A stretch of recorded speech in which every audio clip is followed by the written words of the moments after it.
So I'm currently in the ensuite / walk-in wardrobe, and this used to be the garage. But this week I'm going to show you how we got to this stage ready to fit the whole bathroom suite and the wardrobe. So let's start with another recap again. I'm now in the master bedroom, and this is a doorway I created last year, and it leads to where the old garage used to be, and we've blocked up the alleyway where that big window is now.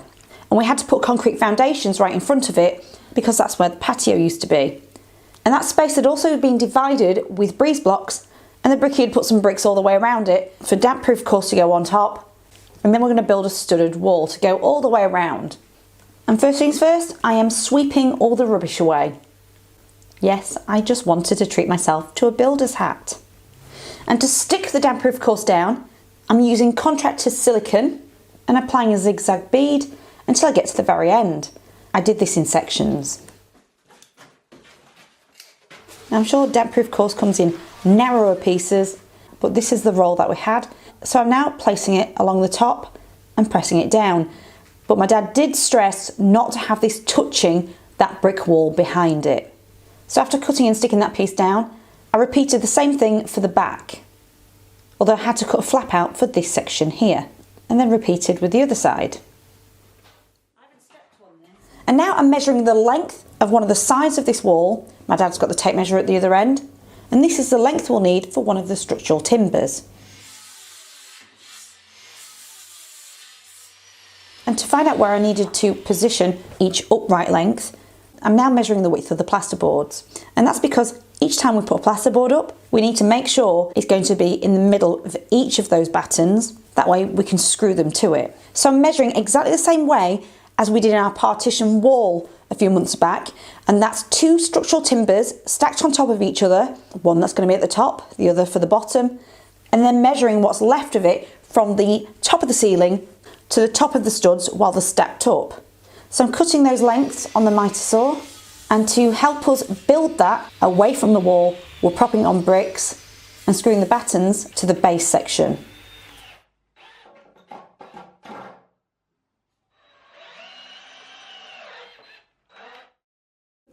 It also required some teamwork holding things in place.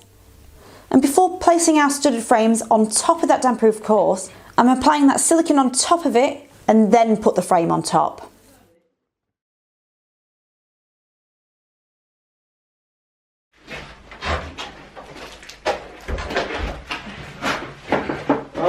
And to attach to the wall, making sure it's level while it's upright, and then drilling with a hammer drill straight through the wood and the bricks, and attach with spack screws, which are masonry screws that don't require roll plugs. And then check again and repeat to add some more.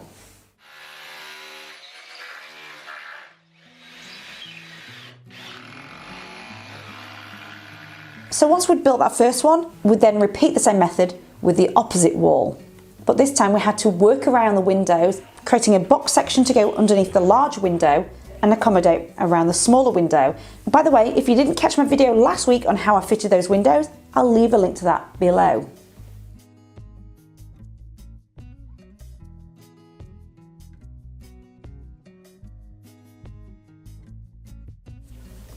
Now for that back small section of wall, it was trickier because there's a section of protruding bricks. And you've probably gathered by now that we only use the tools we've got on site, so we have to get creative sometimes. And my dad had quickly made some relief cuts with the miter saw, and then he's removing them with a chisel and hammer. This was a really, really quick job. With it being winter, we were really struggling against dark nights. Unfortunately, I had to do that twice because it's a top and bottom piece, but then we were able to continue building that section of wall. So now my dad must have asked me to create a couple of pieces of wood to fix to the far right wall at the end, which I believe was to add a bit more surface area to that section so the smaller section could screw to it easier. Ah yes, it was. I was able to then make sure it was level and screw it to the other 2 frames.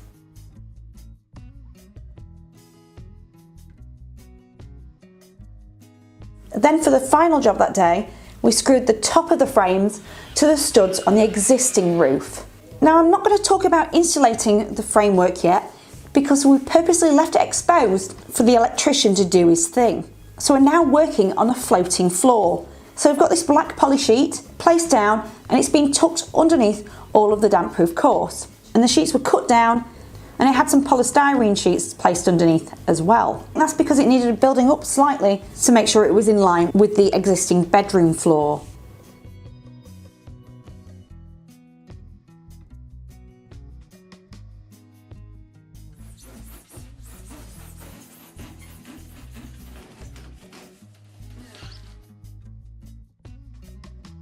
Then for the actual flooring, we measured the width of that, cut it down with a handsaw. This was a tongue and groove type system, which would add glue to the joins and then lock them together. You can also see there's packers along the back of the framework, so it leaves a little bit of room for expansion. And to make sure they locked firmly together, I've got a plank of wood and I'm hitting it with a club hammer. And when we got to where the new doorway is, we added a few offcuts of timber underneath and then some offcuts of insulation and continued with the floorboards. But this side needed to be screwed down to the timbers.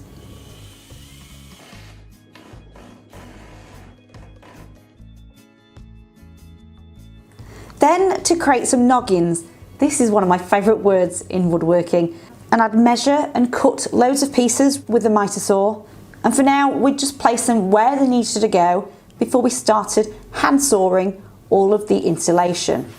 And I really got into the zone with this, and after marking it on the insulation, I'd use a handsaw to cut it all up. And I'd have to do a lot of repeating here and then screw the noggins in.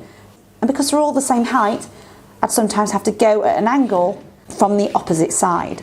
If they were too tight, sometimes we'd just have to remove any tightness with a handsaw while it's in place, and then usually you'd be able to push it back.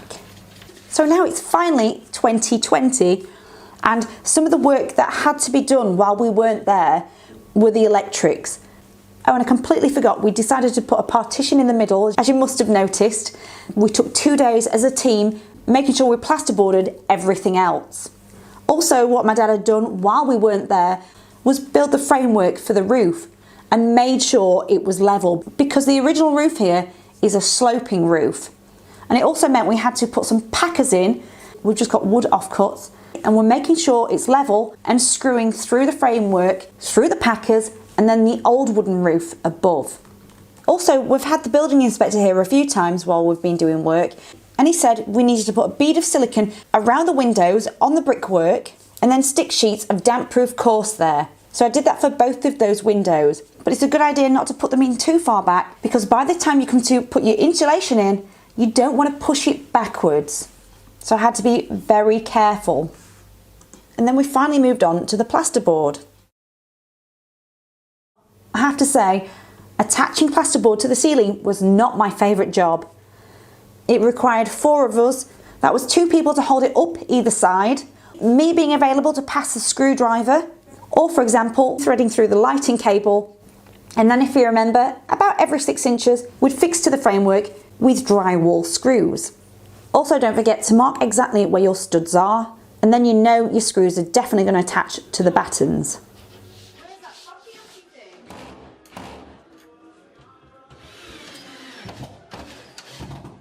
And when it came to the windows, we fitted whole sheets of plasterboard on there and then cut out the window sections by sawing along the studded frame around it.